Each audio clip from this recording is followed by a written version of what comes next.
Halo Gus, balik lagi sama gue Gana. Hari ini gue mau bedah tuntas kanal sampah yang tiap hari jualan drama murahan. Jujur aja, gue sebagai orang India yang sering banget ngeliat negara gue jadi bahan rasisme receh netizen sini, makin muak liat cara mereka mainin narasi. India itu peradaban yang berdiri tegak ribuan tahun sebelum banyak negara lain punya nama di peta. Kita punya sejarah panjang sama Indonesia, mulai dari pertukaran budaya, agama, sampai perdagangan yang akarnya dalam banget. Saat ini, kita adalah raksasa global dan negara dengan populasi terbanyak di dunia.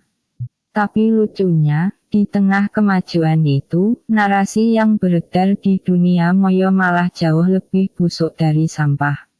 Berita soal demo di Jepang yang isinya xenofobia karena takut cewek Jepang dinikahin cowok India itu bener-bener narasi paling tolol dan kupluk yang pernah gue denger di dunia ini. Ini kan paranoid tingkat dewa yang gak masuk akal. Mirip banget sama kelakuan netizen di sini yang tiap hari fangirling anime. Tapi di saat yang sama ketakutan setengah mati kalau cewek Jepang diambil sama orang India cuma karena rasisme dan stereotip murahan. Kenapa orang harus sebegitu takutnya sama keberagaman? Padahal, dunia ini luas, jodoh itu urusan personal, bukan urusan sentimen rasial yang dibungkus ketakutan paranoid. Narasi kalau orang India nggak layak atau harus ditolak karena ancaman xenofobia itu cuma bukti kalau orang-orang yang percaya hal itu pikirannya masih tertinggal di zaman batu. Dunia ini udah saling terhubung, tapi kenapa pikiran mereka masih sempit banget? Secara objektif, semua video di kanal sampah ini punya pola yang sama persis. Pola clickbait. Mereka selalu pakai judul bombastis yang memancing emosi, mulai dari bule kepedasan sampai bully yang direbutin. Manipulasi konten, ini bukan karya orisinal.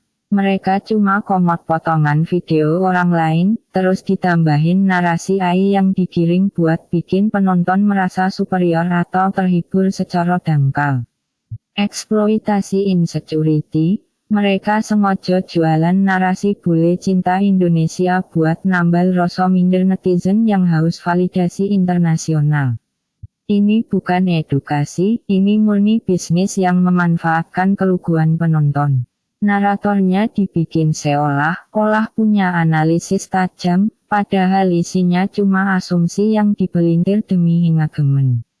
Sekarang, coba dengerin betapa konyolnya narasi mereka kalau kita potong kayak gini. Narator, perempuan Rusia, ketawa ngakak, memilih suami Indonesia, ketawa makin kenceng, karena ganteng, ngakak sampai nangis, banyak duit, terpinggal, karakter pria Indonesia berbeda, ketawa sinis di mata dunia. Ketawa lepas, Indonesia sangat diperhitungkan, ngakak sampai suara hilang. Gimana, lucu kan? Narasi yang katanya dunia memandang Indonesia ternyata cuma jadi lelucon kalau didengar tanpa filter yang mereka buat. Semua video di kanal itu nggak lebih dari sekadar tumpuan sampah digital yang dibungkus rapi buat nipu orang-orang yang gampang dikibulin. Udah saatnya berhenti jadi penonton yang dongo dan berhenti ngasih panggung ke kreator parasit kayak gini.